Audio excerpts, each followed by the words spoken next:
what's up, guys? Welcome back to the Money Mike Show.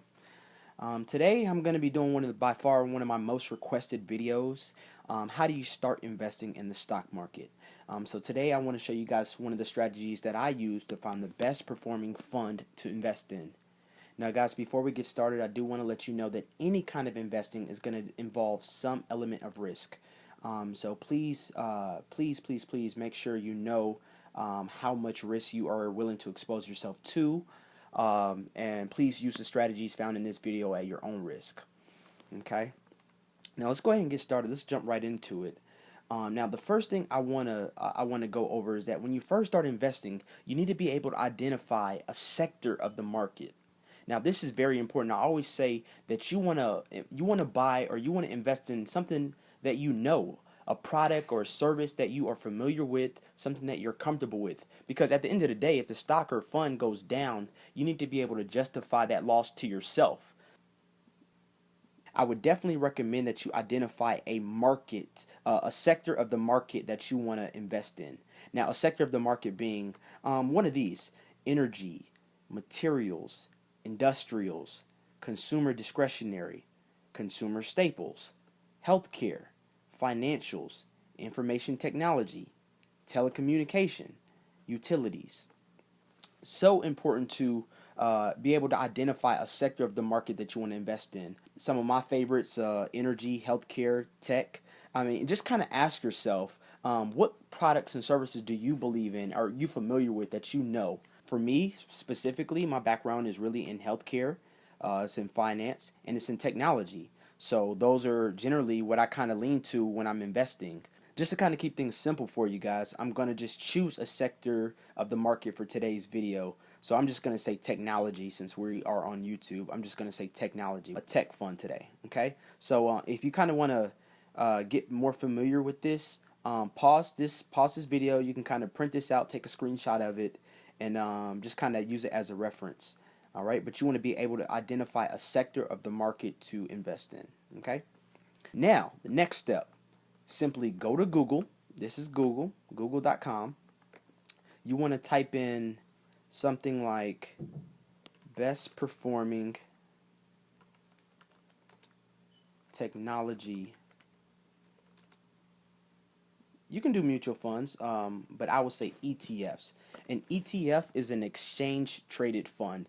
It's pretty similar to a mutual fund, but generally ETFs have a little bit of a lower fee. And I'll kind of go over that a little bit later in this video. But what we're looking for now is, boom, bingo. This is what we're looking for. We want to find like a list of ETFs, okay? Like this. We want to find a list of different ETFs. So I'm just going to simply click this top tech ETFs of 2016.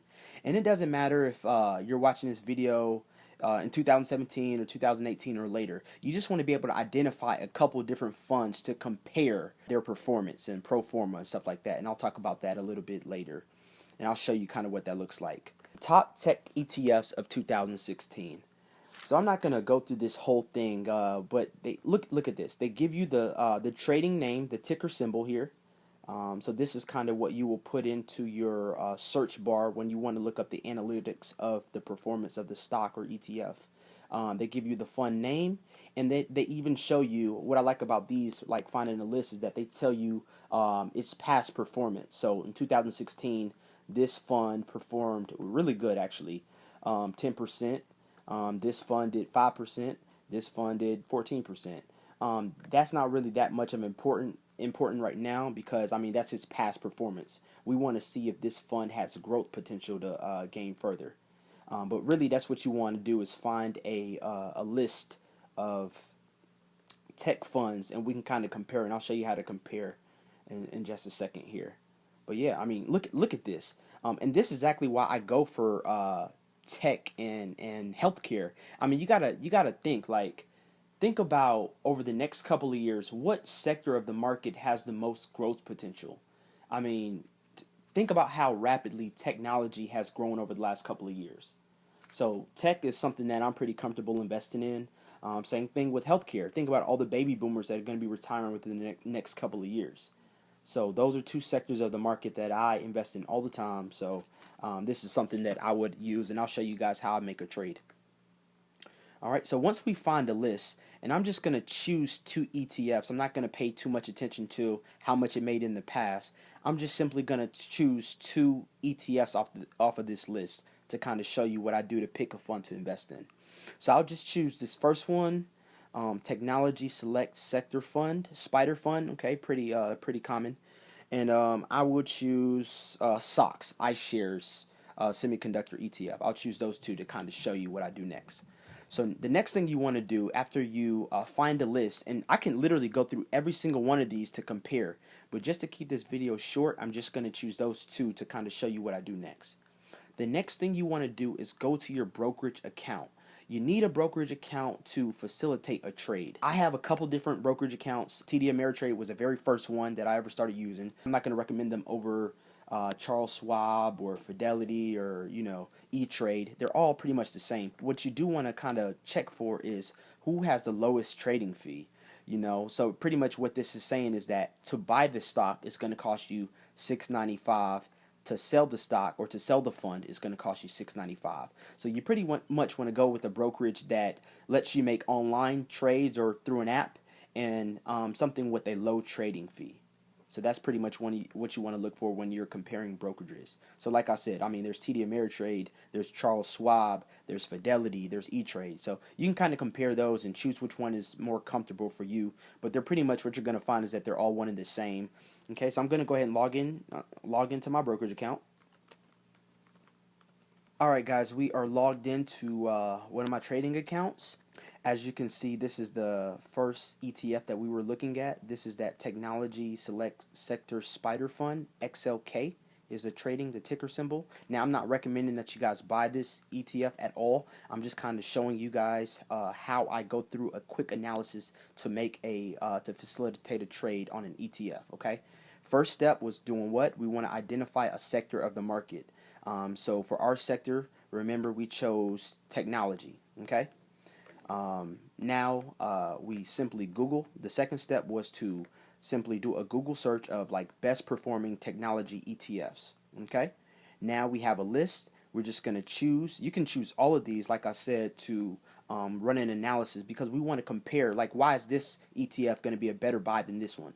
You need to be able to justify that to yourself, okay? So just for to make a quick analysis, like I said, I'm just going to choose this one and Sox because I like that, the White Sox, Chicago White Sox, or something like that. So I'm just going to choose those two really quickly to kind of show you how I choose to buy one versus another, okay? All right. So what you want to look for when you guys get to all this, and I'm going to do another video that's going to go through every single one of these indicators a little bit more in depth and what all these numbers mean and what this chart means. What you want to do, a couple numbers are really important here. There are three numbers that are really important that you really want to take note of when you get to an ETF like this. The very first thing that I do is that I want to scroll down to the very bottom here, and I want to look at what this ETF, because an ETF, it's so important to start investing in an ETF versus an individual stock, because an ETF is a pool of stocks, okay? It's a pool of different companies that are invested in the technology sector. All right, so do you guys understand why I'm saying you want to buy an ETF versus an individual stock? Is because you know how they talk about diversification and how diversification can protect you from losses. That to an extent is very true. So this ETF specifically, this XLK ETF, is invested in Apple, Microsoft, Facebook, AT&T. Some pretty common Fortune 500 stocks. Intel, Cisco Systems, billion-dollar companies, right? So that's very important to me. I want to know what my money is being invested in when I'm buying a fund, okay? So, I feel pretty comfortable. Even if these were all red, I'm pretty comfortable. These are household names, right? So I'm pretty comfortable. I already know that this ETF is let me see here. It's a large cap ETF, and I'll kind of talk about that in another video, what all that means and, what all this stuff means. But that's the first thing that I really want to know is what is the ETF invested in? What companies, what stocks is the ETF invested in? Okay. The next thing that's really important to me, what's the price it's trading at? It's trading at $53.37 today, as of March 20th, 2017. It's trading at $53.37. Pretty big thing to know because that dictates how many shares of this ETF you can buy. Okay. Now the next important number that you want to know is this right here, the annual dividend yield percent. Okay, so what this is saying is that every year that you hold this ETF, whether it goes up or down, you get 1.97% on your money. Okay, very important to know. So in real estate, this will pretty much be your cash flow. Okay, very important to know. You make money when the stock or the ETF goes up, and then you also make money when the ETF multiplies itself. The dividend is like cash flow in real estate. Okay, so that's very important to know, and this is a very 1.97% is very good. I mean, and another thing too, guys, you got to be mindful about. You have to be real with yourself about how much of a return you expect to make investing in the stock market. To be honest with you, 6% is an average rate of return on your money. If you can make 10% on your money, that's a great rate of return. Okay, so if you can make 10% on your money, and it kind of going back to this chart, you can see here that, I mean, this technology was just a hot 10%, 14%, 10%, 14%, 11%. So you have a pretty good idea that technology is going to be a pretty good sector to invest in, right? But just right here alone is telling you that you're getting right under 2% on your money just by holding this ETF. Regardless of whether it goes up or down, you're getting 2% on your money, annual dividend. So if you hold it for the year. Okay? Now, the next thing that's very important to note is this right here. You want to look at the management fee. And this is what gets a lot of people in trouble here. Okay? Is that they don't take into account how much it's going to cost them to buy this ETF. So we can see that this XLK ETF has a management fee of 0.04%, okay? And it also has an expense ratio of 0.14%, okay? Now, we need to add these numbers together, 0.14% and 0.04%. We need to add those together to get the total management fee to hold this ETF. To buy one share of this ETF is how much this is going to cost us. So 0.14 plus 0.04 is 0.18. Okay? That's very important to note, and I'm going to show you here. I'm going to show you why here in just a second. So it cost us 0.18% to buy this ETF, which is not too bad, seeing that historically, another thing that I look at is the T12 numbers and the T3 and T6, the trailing total returns. So for this XLK, we can see in a month it's done 4.5%. In 3 months it's done a little over 10%. In 6 months it's done 12%. And in a year it's done 30%. Okay, great rate of return. Okay, so it's so important to be able to identify that management fee, because remember how we said, and I'm surprised a lot of financial advisors do not talk about this. They do not tell you guys this. Okay, you need to be able to compare the annual dividend yield, so how much you're guaranteed. This is guaranteed. Okay, you're guaranteed to make 1.97% just by holding this ETF. Okay, regardless of if it goes up or down, versus the management fee of 0.18%. Okay, so that ratio is 1.97 by 0.18%. Okay, so pretty good. That's very good. This is, and accounting for appreciation and the dividend, this is a pretty good ETF. Okay, now let's see how it compares to the other ETF we identified, the SOX ETF. Let's see how it compares to that one. Okay. Now we're just gonna, in the search bar, you're just gonna type in the SOX, SOXX. Okay, that's this trading symbol. Okay, now look at this one. Okay, now the first thing the first thing I look at now is I want to see the companies it's invested in.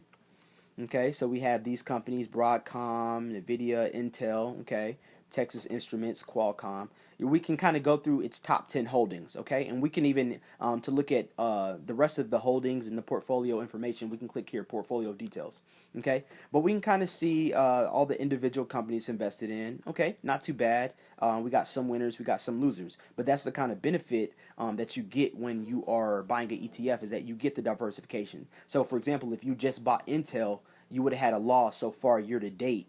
However, if you would have bought Broadcom, you would have been up 25% on your money.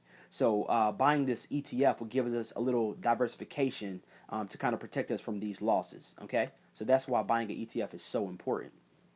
All right. So the first thing we do, we want to look at the companies invested in. Now, the next thing we want to do, like I said, you want to look at the price it's trading at, right? So, and a lot of times, guys, what you're going to find is with these technology funds, especially if they're large cap funds, you're going to find that a lot of times they're going to be investing in a lot of the same companies. So if you look back to that XLK, some of them were different. So remember, XLK had Apple, it had Facebook, it had a lot of the Fortune 500. But a lot of times, these technology ETFs are going to hold a lot of the same companies. Okay, so that is something that you want to keep in mind. Now, with that being said, look at the price that this ETF is trading at. It's trading at $137. The XLK was trading at about $53. Okay, so that's a big tell there. So now the next thing we want to do is look at the annual dividend yield for this ETF. Okay, now this one is 1.11%. Okay, remember that the XLK ETF, that annual dividend yield was 1.97%. Okay, so keep that in mind. Next thing we want to look at, the management fee. Boom, 0.48%. 0.48%.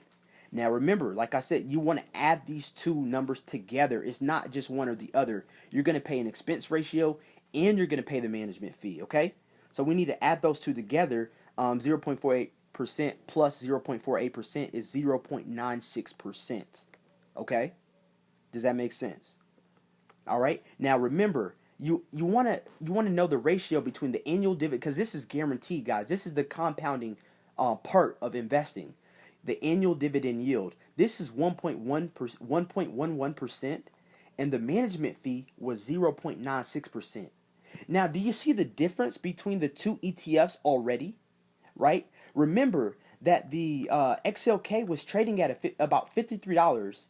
The annual dividend yield was 1.97%, and the management fee, the combined management fee for the XLK was about 0.18%. Okay? Now, that is so important to know is because when you go to buy this ETF, you want to buy as many shares as you can, preferably. Now, if this is trading at, if you only have, like, for example, let's keep the math simple, okay? I'm going to pull up my calculator here. All right, let's say you guys have been saving. Obviously, you guys want to save before you start investing. You want to have your emergency fund. But let's say, all right, you guys have been funding your Roth. You got $10,000 to invest. Okay? Now, you're not going to just buy one share of this ETF. You're not going to only buy $137 worth. You're going to buy $10,000 of this ETF. So 10,000 divided by $137.35. So you can buy 72 shares, pretty much. You're going to buy 72 shares of this. Now, let me reset. Now imagine if, let's go back to that XLK. And the XLK was trading at about, if you remember, it was trading at about $53. Okay? Now, that XLK, if we have $10,000 divided by $53 a share, we can buy 188 shares. Okay? You see how powerful that is? All right? We can buy 188 shares. Remember, with that XLK, the annual dividend was right under 2%. So we're getting a guaranteed 2% on 188 shares. And the management fee, we can just simply, you can really just subtract the management fee from the annual dividend yield. Okay?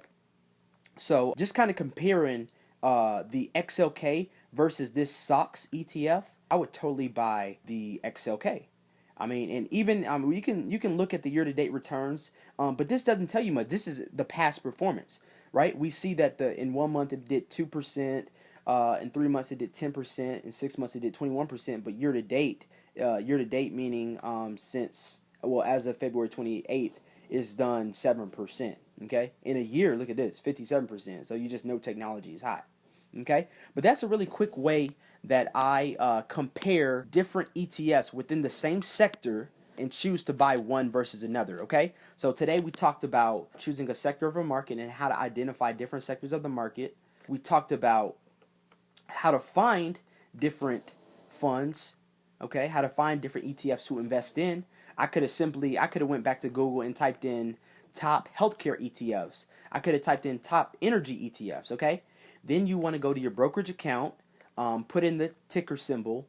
Always take a look first at the companies that it's invested in. You always want to know the price it's trading at. You want to know the annual dividend yield, and you want to know the management fee, okay? And those are really quick ways to identify and compare one ETF versus another to find out which ETF or which stock. You can use the same strategy to buy stocks, mutual funds. It's all pretty much the same. But that's how I choose to invest in one ETF versus another one. Alright guys, so if you found this video helpful at all, please like this video. Make sure to share it with a friend. And also, please hit the subscribe button here. It really helps us out a lot to continue making videos for you guys. If you guys have any questions, please make sure you post them in the comments below. We check them as often and as frequently as we can. I'm Money Mike, helping you reach a financially free future.